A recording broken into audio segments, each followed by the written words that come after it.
Bismillahirrahmanirrahim. Assalamualaikum warahmatullahi wabarakatuh. Alhamdulillah bertemu lagi dengan Ustadz dan Ustadzah. Mulai pekan ini kita sudah memasuki pembelajaran termin ketiga, tema ke-6, yaitu menuju masyarakat sejahtera. Kalau kalian punya buku Erlangga di rumah, silakan bisa ikut disimak pembelajaran Ustadzah. Kamu buka mulai halaman 110 ya. Oke, baik, mari kita awali pembelajaran hari ini dengan membaca bismillah bersama. Bismillahirrahmanirrahim. Ya, pembelajaran kali ini yaitu tentang menentukan pernyataan sesuai dengan isi teks. Ustazah yakin kalian sudah sangat paham sekali tentang pernyataan yang sesuai dengan isi teks, bisa berupa informasi tersurat ataupun informasi tersirat. Apa itu informasi tersurat? Makna tersurat dalam teks adalah makna yang mudah dipahami karena makna tersebut terdapat atau dituliskan dalam teks. Makna tersirat dalam sebuah teks adalah makna yang tidak disampaikan secara terbuka dari sebuah teks atau intinya. Intinya sama ya. Baik, kita mulai lagi ya. Silakan kalian simak buku Erlangga halaman 110. Di situ tersaji sebuah judul buku.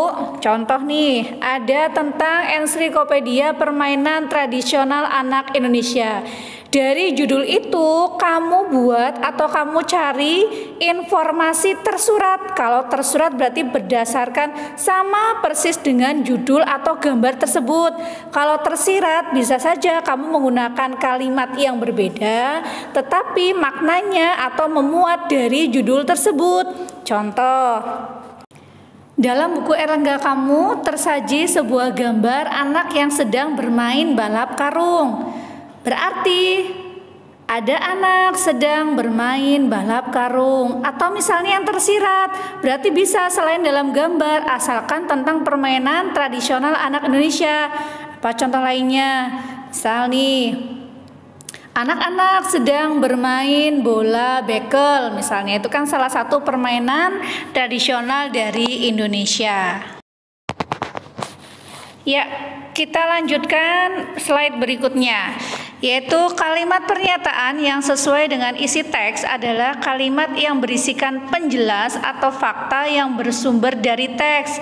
Kalimat pernyataan sesuai dengan isi teks harus berdasarkan fakta yang bersumber dari teks.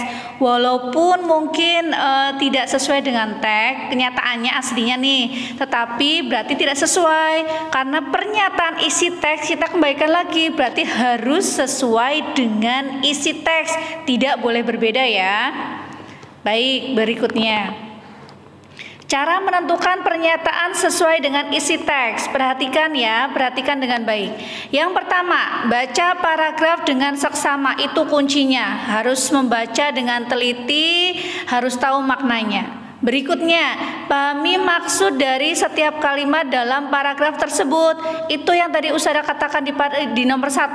Harus paham maknanya, paham isinya setiap kalimat yang tersaji dalam sebuah paragraf. Yang ketiga, carilah persamaan dari setiap pilihan ganda, cocokkan atau sinkronkan. Ya, khusus poin nomor 3 karena di situ ada pernyataan dari setiap pilihan ganda.